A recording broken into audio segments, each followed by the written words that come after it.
What is he doing? Shh. What is he doing out there? Shh. God almighty, Mom, how long has he been doing this? Don't, he'll hear you. What the hell is the matter with him? It'll pass by morning. Didn't we do anything? Oh, my dear, there's a lot you should do, but there's nothing to do. So go to sleep. I never heard him so loud, Mom. Well, come around more often. You'll hear him. Why didn't you ever write me about this, Mom? How could I write? You had no address for 3 months. I was in the mood, but you know I thought of you all the time. You know that, don't you, pal? Yeah, I know. But he likes to get a letter, just to know that better things are still possible. He's not like this all the time, is he? He's the worst when you come home. When I come home? Well, when you write, he's so happy. He's full of smiles and talks about the future. But then it seems the closer you get, the shakier he gets. And by the time you get here, he's arguing and seems angry at you all the time. Well, maybe he just can't bring himself to open up to you. Why are you so hateful to each other? I'm not hateful, Mom. But you no sooner arrive than you're fighting. I don't know why. I mean to change. I'm trying, Mom. You understand? Well, are you here to stay this time? I don't know. I want to look around, see what's doing. Oh, Biff, you can't look around all your life, can you? I just can't take hold, Mom. I can't take hold of some kind of a life. But Biff, a man is not a bird to come and go in the springtime. Your hair got so gray. Yeah, it was gray even when you were in high school. It's just that I stopped dyeing it, that's all. Hide again, will you? I don't want my pal looking old. You're such a boy. You think you can stay away for a year and come home. You've got to get it into your head that one day you'll knock on this door and there'll be strange people here. What are you talking about? You're not even 60, Mom. And what about your father? I meant him too. He admires. If you don't have any feeling for me, you can't have any feeling for, you have feeling for me, but you don't have feeling for him. Sure I can, Mom. No. You can't come just to see me because he's the dearest man in the world to me. I love him. And I won't let anyone make him feel unwanted or blue or sad. You've got to make up your mind now. There's no more leeway. Either you respect him as your father or you're not to come here. I know he's not easy to get along with. No one knows that better than me. What the hell is the matter with him? Don't go near him. Stop making excuses with him. He always wiped the floor with you. Never had an ounce of respect for you. He's always had respect for. What the hell do you know about it? Just don't call him crazy. He's got no character. Charlie wouldn't have. It's not in his own house anyway. Spewing out that vomit from his mind. Charlie never had to go what he's got to. People who are worse off than Willie Loman, believe me, I've seen them. Then make Charlie your father, Biff. But you can't do that, can you? Look, I'm not saying that Willie Loman is the greatest man that ever lived. He never made a lot of money. His name was never in the papers. He's not the finest character in the world. But he is a human being. And something terrible is happening to him. So attention must be paid. He's not to be allowed to fall into his grave like an old dog. Attention must finally be paid to such a person. You said he was crazy. I didn't mean. Well, I know a lot of people say he's lost his balance, but you don't have to be very smart to see what his trouble is. The man is exhausted. Sure. I mean, a small man can be just as exhausted as a great man. He has worked 36 years for a company opened up unheard of territories to their trademark. And now, in his old age, they take his salary away. I didn't know that, Mom. Well, you never asked.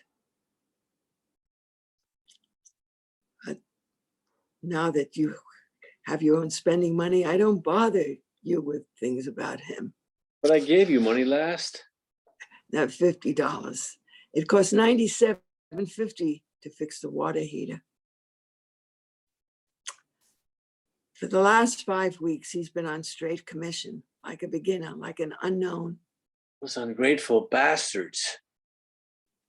Are they any worse than his sons? When he was young, how they welcomed him. All those buyers, they loved him. They always found some order to give him in a pinch, but now most of them are retired or dead. He used to make 6 or 7 calls a day in Boston. Now he takes his valises out of the car and puts them back and takes them out, and he's exhausted. Instead of walking, he talks. He drives 700 miles, and when he gets there, there's no one to welcome him, to greet him. And what goes through a man driving 700 miles home without having earned a cent? Is it any wonder that he talks to himself? You see what I'm waiting here for? When he has to go to Charlie to borrow $50 a week and pretend to me that that's his salary? How long can that go on? How long? And you tell me he has no character? A man who never worked a day but for you. When does he get a medal for that? Is this his reward? To turn around at the age of 63 and find one son, a philandering bum? Mom. Yes, my baby, but that's all you are. And you?